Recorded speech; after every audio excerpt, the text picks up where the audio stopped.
तो अब हमें इसमें जो था लेंथ पी आर को कैलकुलेट करना। तो पी आर के लिए हम लोग क्या करेंगे, will go to the formula where we need to calculate R first. ठीक है, वी सी के 43 एंड 82 है, इन दोनों को ऐड करके 180 में से माइनस करेंगे तो विल गेट 55 डिग्रीज है।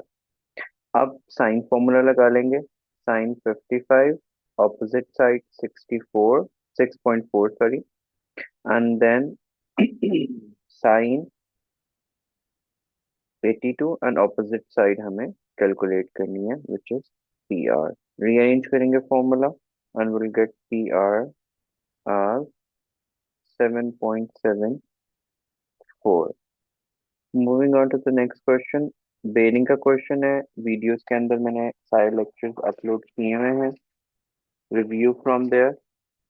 अब उसने कैलकुलेट करने को बोला था हमें बेरिंग, कहाँ से कहाँ, harbour from boat C, which means as I told you कि बोट सी के ऊपर आपने क्या ड्रॉ करना है, जहाँ पे है उसके अगेंस्ट हम लोगों ने एक सेक्शन ड्रॉ कर लेना होता है। तो दिस इज 90, दिस इज 90। हमें यहाँ से, let me use a different colour, यहाँ से यहाँ तक की जो बेरिंग है वो कैलकुलेट करनी है। Now in order to understand that, उसने हमें क्वेश्चन में डाटा दिया हुआ है।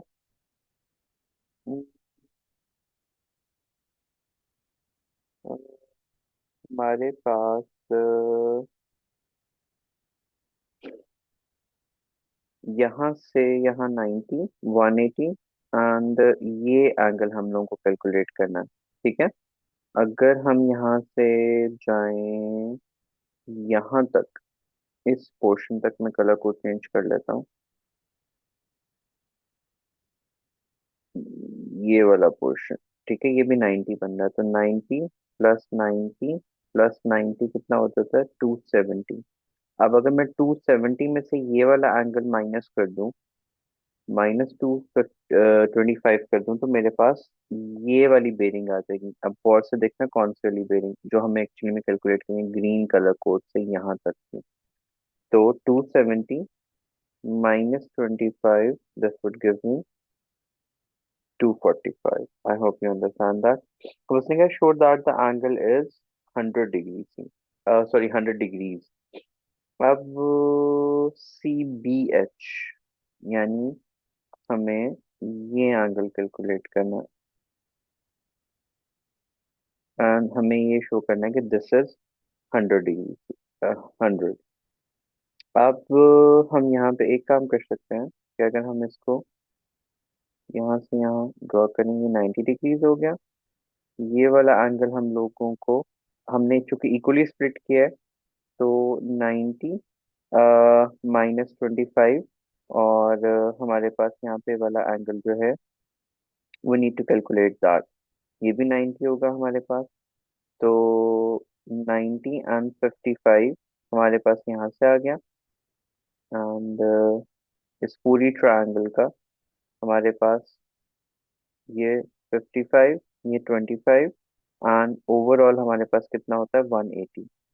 तो अच्छा, हम उसको बाद में कंसिडर करते हैं, पहले मैं क्योंकि ग्रीन से कर रहा हूँ ना, पहले हम ये वाली ट्रायंगल का निकाल लेते हैं। हमारे पास दो एंगल गिवन है, थर्ड एंगल हमें फाइंड आउट करना है। तो 180 में से माइनस कर देंगे, -25 -55, this would give me 100 degree. एक मार्क्स आ गया। एक मार्क्स का क्वेश्चन था, इट विच मीन्स के इजी हमें सेक्शन था। अब हमें कहना है show that B H is equal to, अब यहाँ पे हम साइन फॉर्मूला लगा सकते हैं। बी एच हमारे पास कौन सी लेंथ है, लेट मी रेज एवरीथिंग। ये हमने कर लिया 100, which is found out by using 180 -55 -25। फिर हमने यहाँ पे बेरिंग कैलकुलेट की, विच वाज एक कोई सा सेक्शन बनता है, तो दिस वाज यहाँ से यहाँ।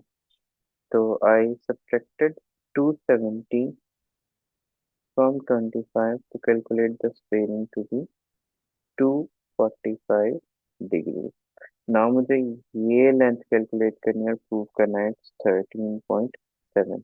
ना लेट्स सी कि हमारे पास ये साइड है, उसका ऑपोजिट एंगल है, इसका ऑपोजिट एंगल हमारे पास 25 है।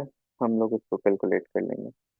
Now use the sine formula 32 over sin 100 is equal to x over sin 25. Rearrange, x would come out to be 3.7, which needs to be proved here. Now let's calculate the bearing of A from B. As I told you in all my previous videos कि B का मतलब ये है कि हमें B पे bearing draw करनी है। अब I need to clear the image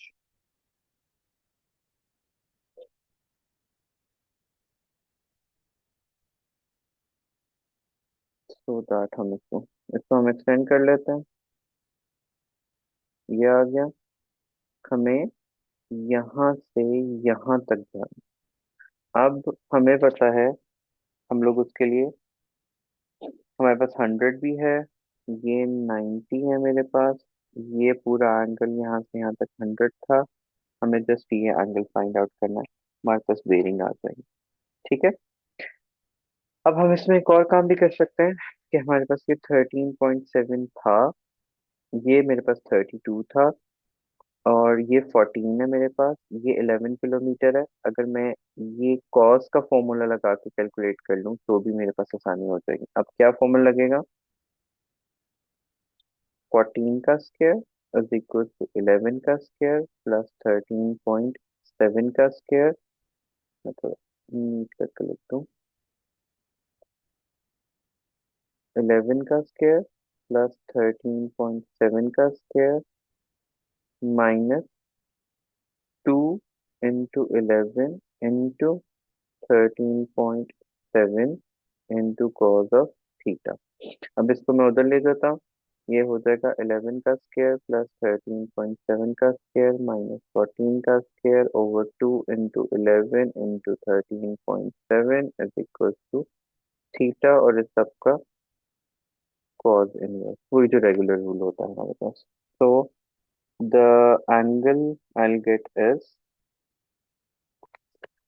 68.099।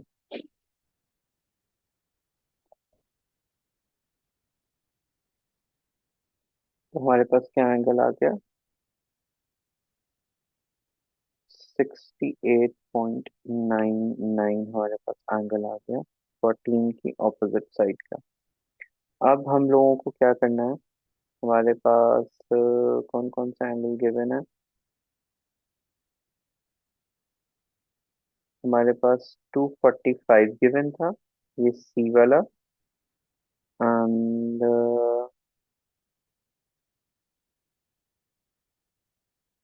हमारे पास ये 100 गिवन है, ये 68.9 हमारे पास आ गया, एंड हमारे पास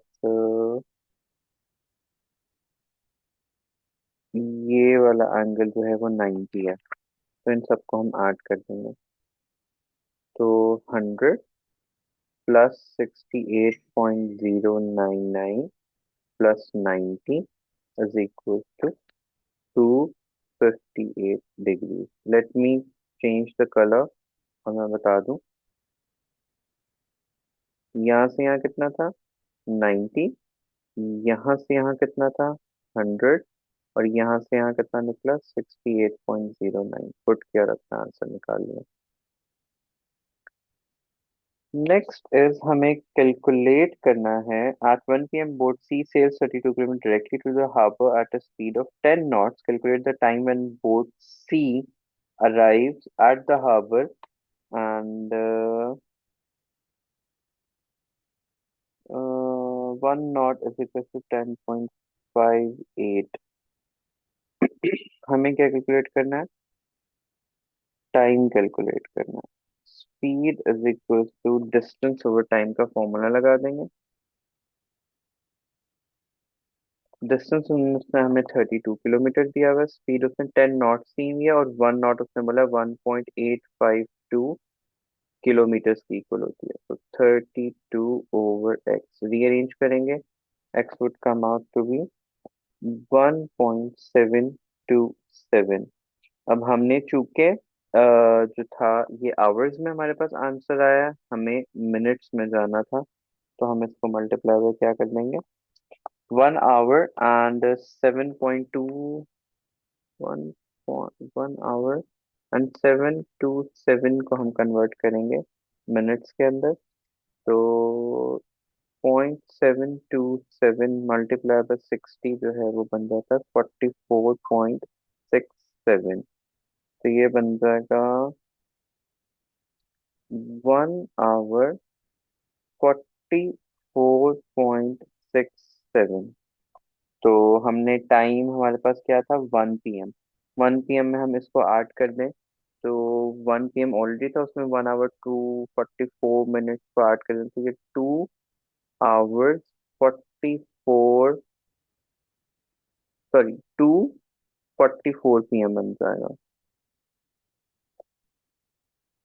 2:44 PM। लास्ट में उसने हमसे बोला हुआ है, calculate the distance of boat C to the harbor when boat C is at the shortest distance from lighthouse B। lighthouse B अब हमारे पास कहाँ है, शॉर्टेस्ट डिस्टेंस हमें चाहिए।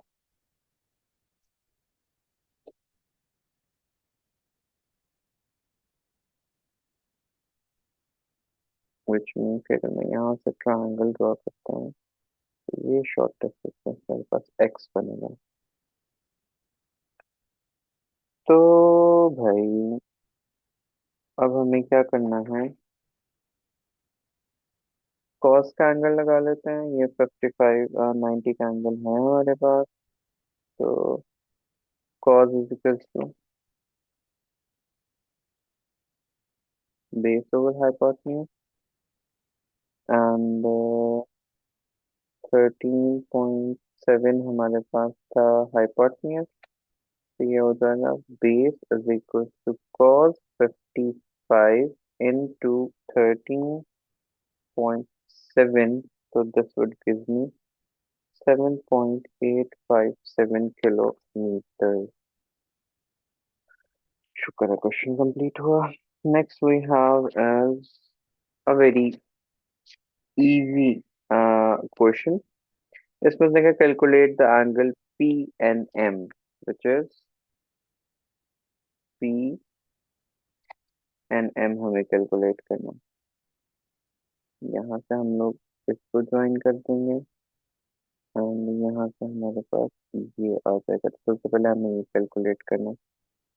अब हमारे पास डू वी हैव एवरीथिंग, 9 है हमारे पास, एंड 6 सेंटीमीटर, एंड हमें डिस्टेंस कैलकुलेट करना है।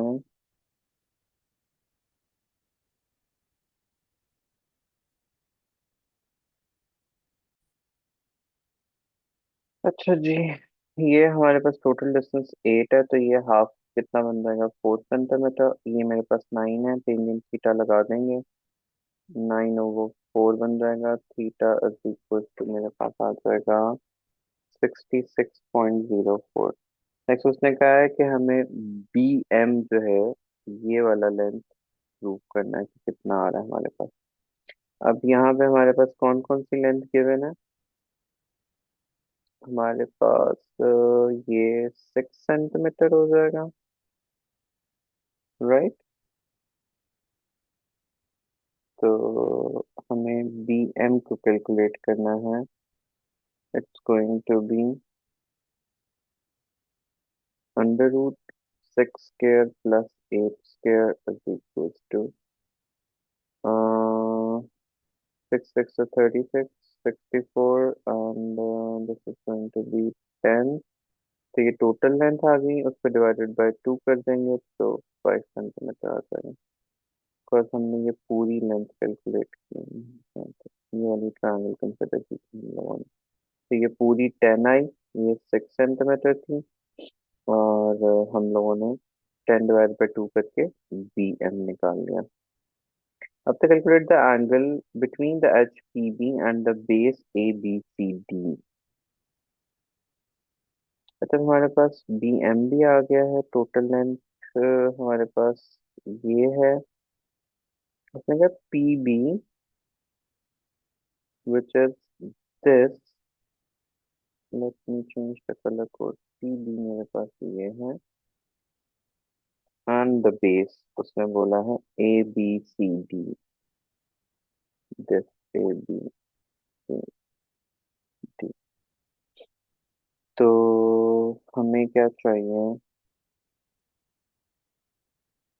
हमारे पास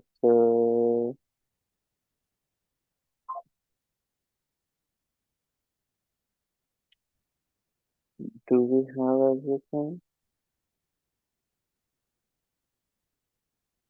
एच पी बी उसने बोला, which means हमारे पास ये एंगल हमें फाइंड आउट करना है। हमारे पास 9 है और ये 5 है हमारे पास, गिवन है। तो हम tangent theta is equal to 9/5 का फॉर्मूला लगा देंगे। तो theta would come out to be 60.95। फिर उसने बोला है कि point X on P C, X is on P C so that P X is 7.5। Okay, let me make it further messy. यहाँ से हमारे पास आ जाएगा पी एक्स, और उसने कहा दिस इज 7.5। अब हमारे पास विच डाटा दो, हाँ, बी एक्स हमें कैलकुलेट करना है। B to X, this is my B, and वो डिस्टेंस एक्स कैलकुलेट करना है। Which triangle can I use this time?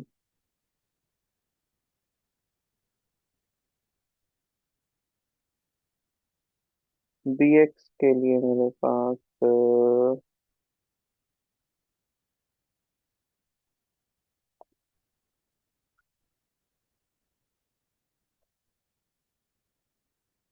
सबसे पहले अगर मैं पी बी कैलकुलेट कर लूँ, तो P B is going to be 9 square plus 5 square, which is equal to 10.2956 centimeter. And now अगर मैं थीटा फाइंड आउट कर लूँ, which is equal to sin inverse 3/10.3, 10.3 मैंने इसका राउंड ऑफ किया, into 2 is equal to 33.9। अब ये देखो, मैंने सबसे पहले क्या कर लिया, मेरे पास ये साइड 6 सेंटीमीटर है, इसका हाफ क्या हो जाएगा, 3 सेंटीमीटर। एंड क्योंकि मैं इसको स्प्लिट अप कर रहा हूँ एवरी सेक्शन को, तो इसलिए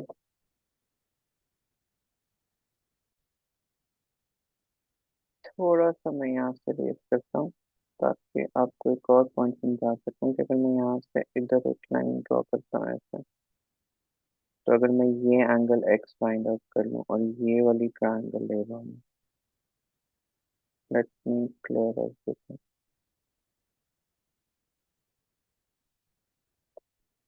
मैं यहाँ से पहले ये ड्रॉ करूँगा, ये मेरे पास साइड 3 हो गया, वो जो मैंने अभी आपको बताया था 3 सेंटीमीटर।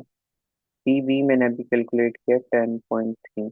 अगर मैं एंगल फाइंड आउट कर लूँ एक्स और इसको मल्टीप्लाई बाय 2 कर दूँ तो ये पूरा एंगल निकल आएगा जो मैंने अभी भी निकाला 33.9। अब मेरे पास ये पूरा एंगल आ चुका है विच इज 33.9। अब हमारा मेन टारगेट क्या था, हमें ये मेरे पास आ गया 33.9, ये मेरे पास आ गया 10.3। यहाँ से यहाँ का सेक्शन हमें कैलकुलेट करना था, राइट। डी एक्स कैलकुलेट करना था। अब मेरे पास अब ये पूरी साइड भी है, ये मेरे पास एंगल भी है, मेरे पास ये 7.5 ये भी है। मैं कॉस का फॉर्मूला लगाऊंगा which will be B X is equals to whole under root 7.5 का स्क्वायर प्लस 10.3 का square minus 2 into 7.5 into 10.3 into cos of theta क्या निकला था 33.9। My length will come out to be 5.84. I hope you understand it. Moving on to the next part, we have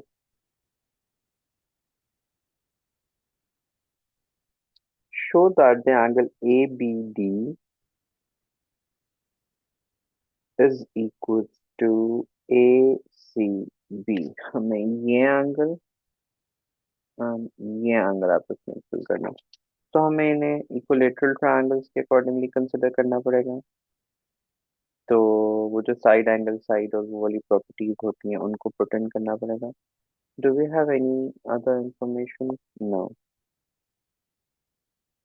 okay, so A B D plus A B B plus D D A B is equal to A B C plus A C B plus C A B. अब common angle हमारे पास क्या आ रहे हैं, D A B and C A B cancel out हो जाएगा हमारे पास, दोनों पीछे क्या रह जाएगा, A B B plus A D B is equal to A B C plus A C B. अब हमारे पास कौन से कॉमन एंगल आ रहे हैं, बी का एंगल दोनों में कॉमन आ रहा है, तो वो रह जाएगा। फिर हम लिख देंगे A D B is equal to A B.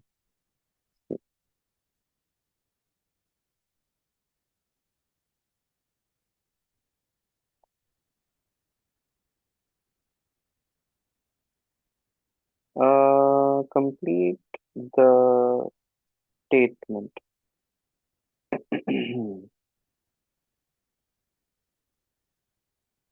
DE is on AC.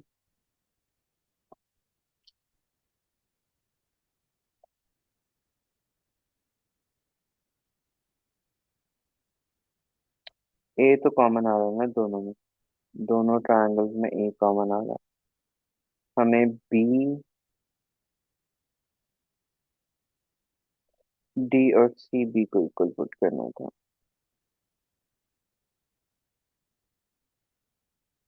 अच्छा, हमारे पास डाटा है A B is 12, B C is 11 and A C is 16। हमें बी डी लेंथ को कैलकुलेट करना है। अब हमारे पास हम लगा सकते हैं A B over A C is equal to B D over B C. तो 12 over 16 is equal to B D over 11। Rearrange किया तो बी डी आ जाएगा 8.25। रेशियो फॉर्मूला लगा दिया ना हमने, A B and A C and BD and BC, small and bigger triangle को आपस में कंपेयर कर लिया। I don't see any bigger solution to that.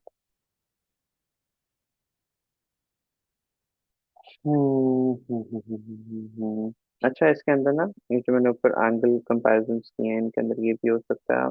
अगर आप दो ट्रायंगल्स ले लें, ABC, A B and C, 12 है हमारे पास, यहाँ पे 16 है, और ये एक ट्रायंगल हो, ये एंगल हमने कंपेयर कर लिया। B मेरे पास ये आ रहा है, एंड देन ABD वाली ट्रायंगल कंसिडर कर लिया। ये B आ गया मेरे पास, ये A आ गया, ये 12 दिया हुआ था, ये अननोन था, and this was the angle D हमारे पास। ये रिलेशनशिप भी लगाया जा सकता है इसके अंदर। फिर हमारे पास है, ओ, हमें U कैलकुलेट करना है, V कैलकुलेट करना है। अब ये तो क्वाड्रेटरल बन रहा है ना हमारे पास, ये क्वाड्रेटरल कंसिडर करेंगे। तो ये और ये सामने वाला एंगल जो है, इसको कैलकुलेट करना है। सबसे पहले तो हमें U कैलकुलेट करना है। तो U के लिए हमारे पास कोई सेट ऑफ इंफॉर्मेशन है, एक है। हम यू कर सकते हैं कि ये 102 है, इसको 180 में से माइनस कर दें, तो ये वाला एंगल निकल आएगा, which is going to be 78। Because, sorry, मुझे पहले रेस कर लूँ, इसको 180 में से माइनस करें तो ये वाला एंगल निकल आएगा, विच इज 78।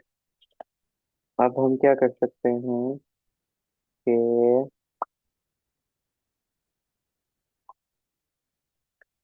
अ, ये तो आ गया 78। अब हमें यू निकालना है। तो यू के लिए हमारे पास कौन सी ट्रायंगल हम कंसिडर कर सकते हैं? हम्म,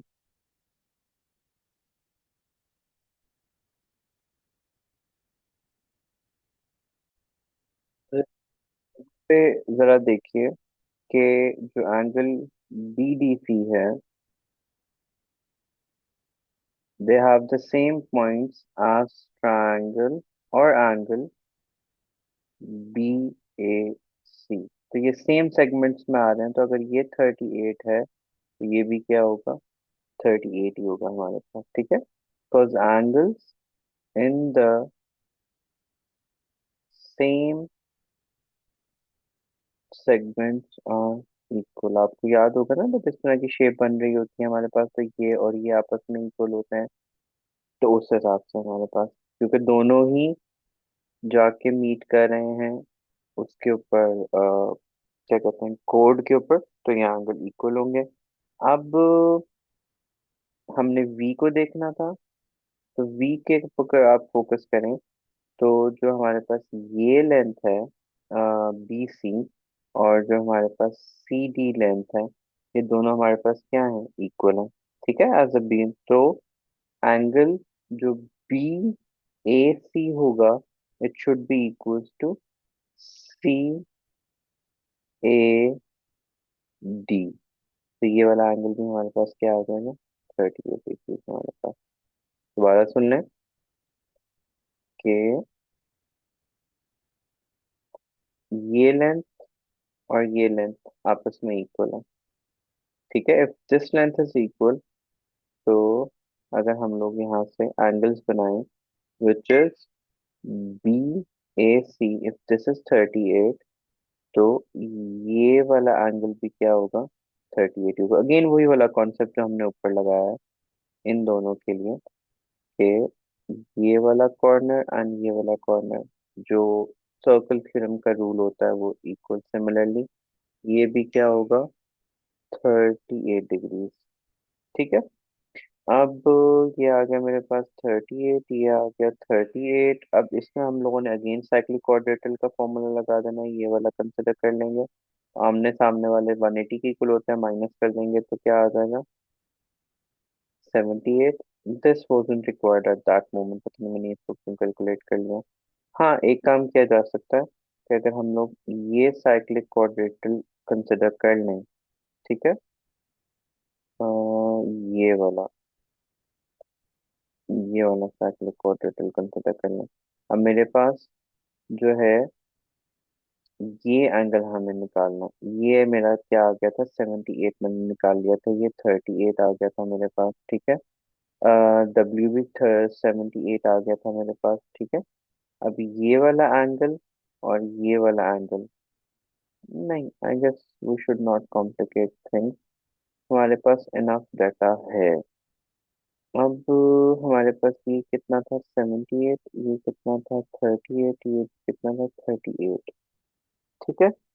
अब हम लोगों को निकालना है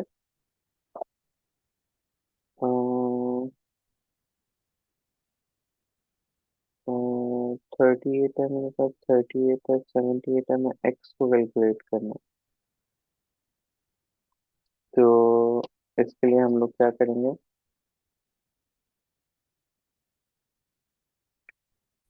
अच्छा, अब अगर हमारे पास ये एंगल 38 है तो ये एंगल भी क्या होगा, 38 होगा, ये मेरे पास 78 है।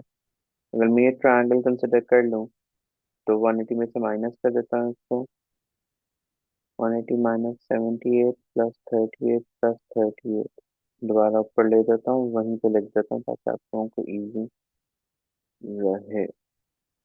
ट्रायंगल में कौन सी कंसिडर कर रहा हूँ, ये वाली, दिस वन, ठीक है।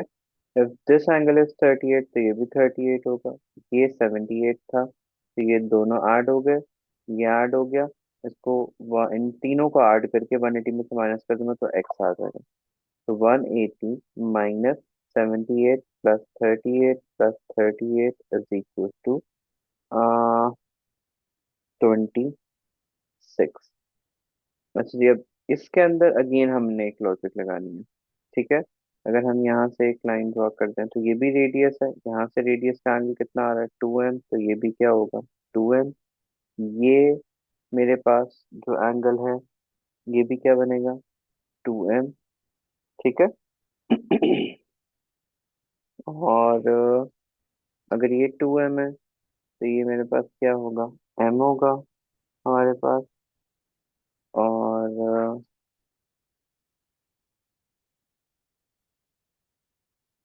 This is also going to be m मेरे पास।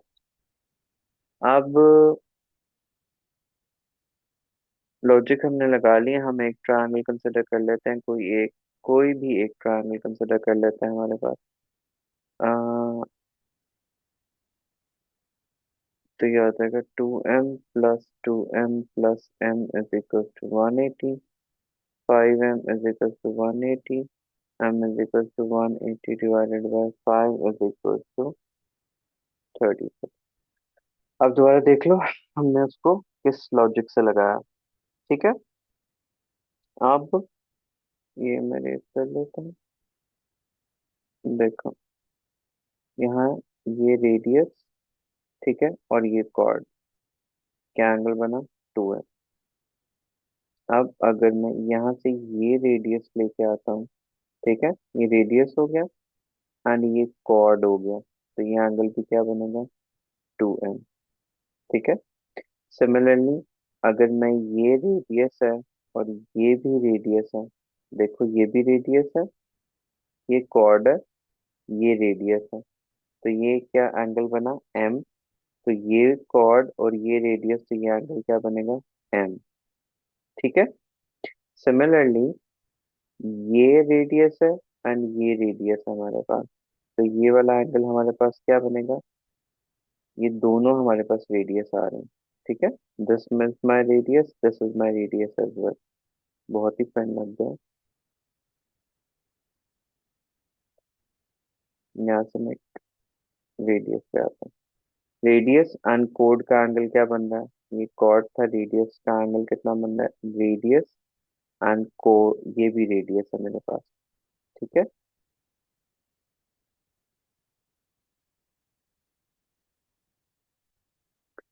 मैं यहाँ पे दूसरा एंगल कंसीडर कर लेता हूँ।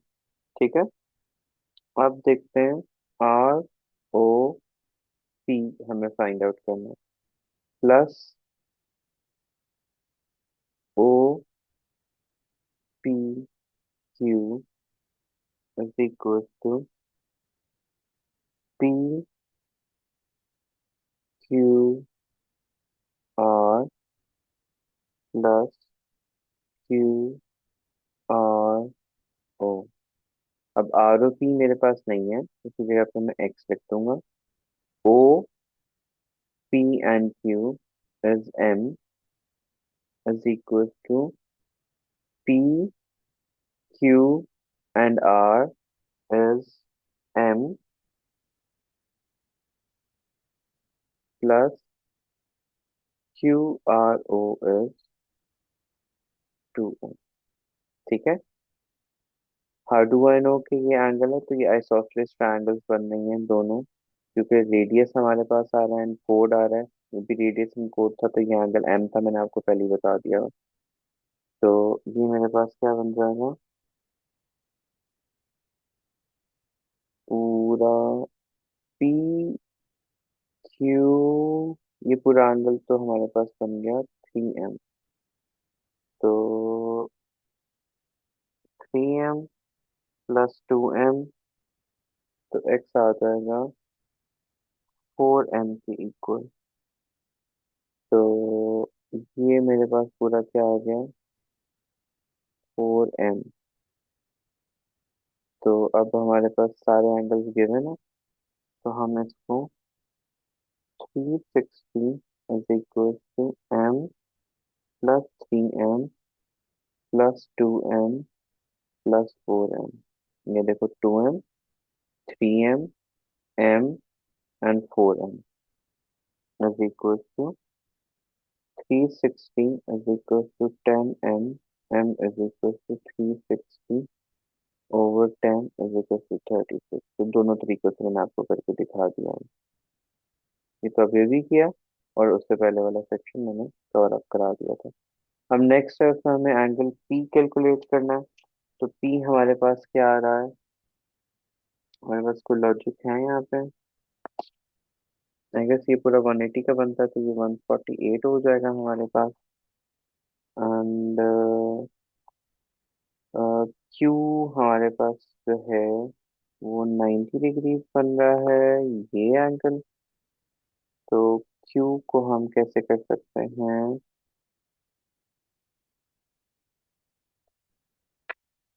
क्यू पूरा है हमारे पास,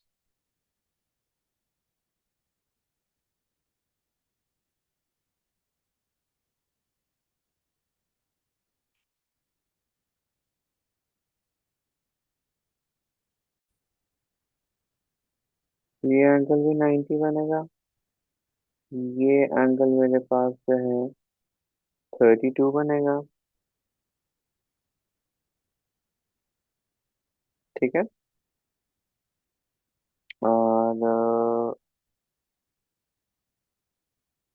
बाकी हमारे पास क्या रह गया, ये तो हमारे पास 148 आ गया था, 180 माइनस 32 करके। अब ये एंगल हमारे पास, ये ट्रायंगल है ना। ठीक है, और ये 180 आ जाएगा, माइनस 19 माइनस 32 58, तो ये 58 एंगल निकल आया। एंड ये पूरा 180 है, तो 180 माइनस 58 इज इक्वल टू 122।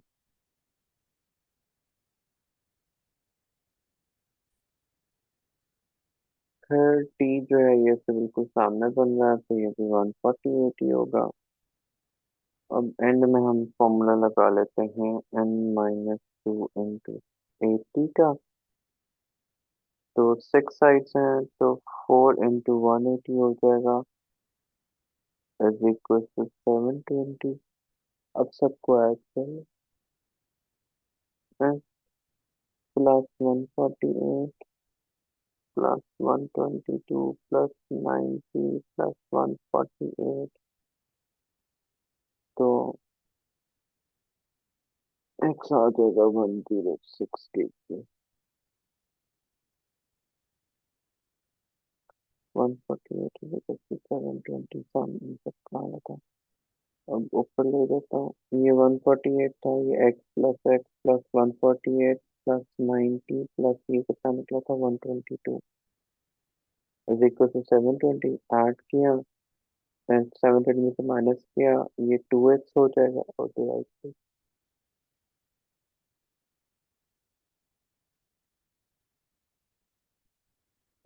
अच्छा जी, नेक्स्ट ये आप लोगों के अंदर कौन कौन सा ये बना। अच्छा जी, ये तो ये पूरे 90 हो जाएगा। 90 माइनस 63, ये मेरे पास बन जाएगा 27। और अगर ये 63 है, नीचे 63 ही होगा हमारे पास। तो हमने क्या करना है,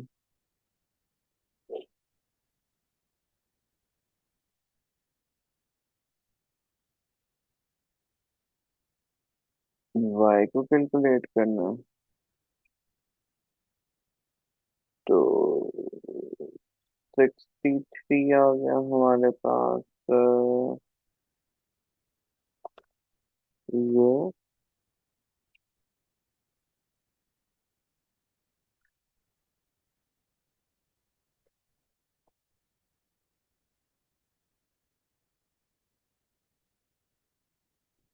तो बस ये 27 था।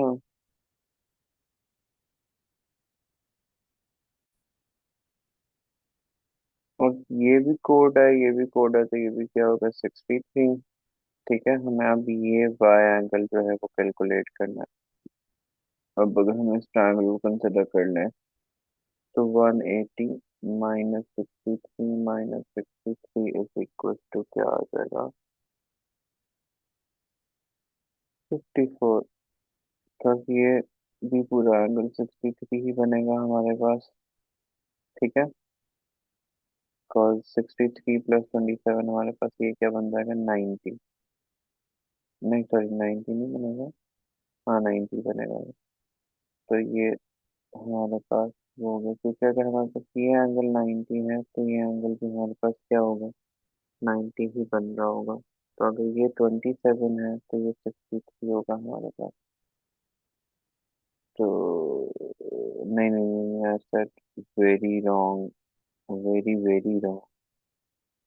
ये चलो 63 पक्का पक्का है ही है, क्योंकि ये दोनों उधर आकर मीट कर रहे थे, तो ये 63 होता ना। अब हमें ये एंगल देखना है, तो ये कितना बनता है। आई गेस ये भी 63 ही बनेगा हमारे पास। उसका रीजन ये है, the whole angle is going to be 63। तो अगर ये एक्स है तो ये और ये इसके सामने वाला कोड्स के हिसाब से 63 पूरा एंगल बनेगा। 63 हाँ अब सही है। ऐसे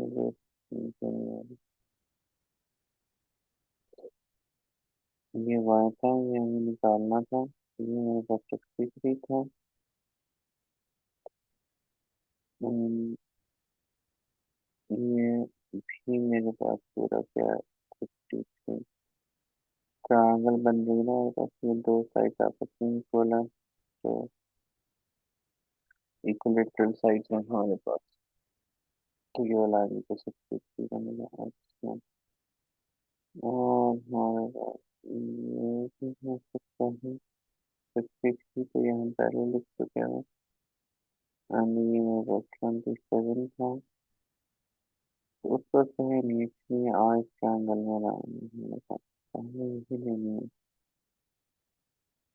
तो वी नो दैट कि ये पोर्शन हमारे पास कितना था 27 का, क्योंकि ये पूरा 90 था। ठीक है। सिमिलरली यहाँ से यहाँ वाला एंगल अब हमें ये निकालना था। This complete angle is going to be 90। तो ये रिमेनिंग पूरा ये 63 हो जाएगा, ये 27 हो जाएगा, और ये 90 हमारे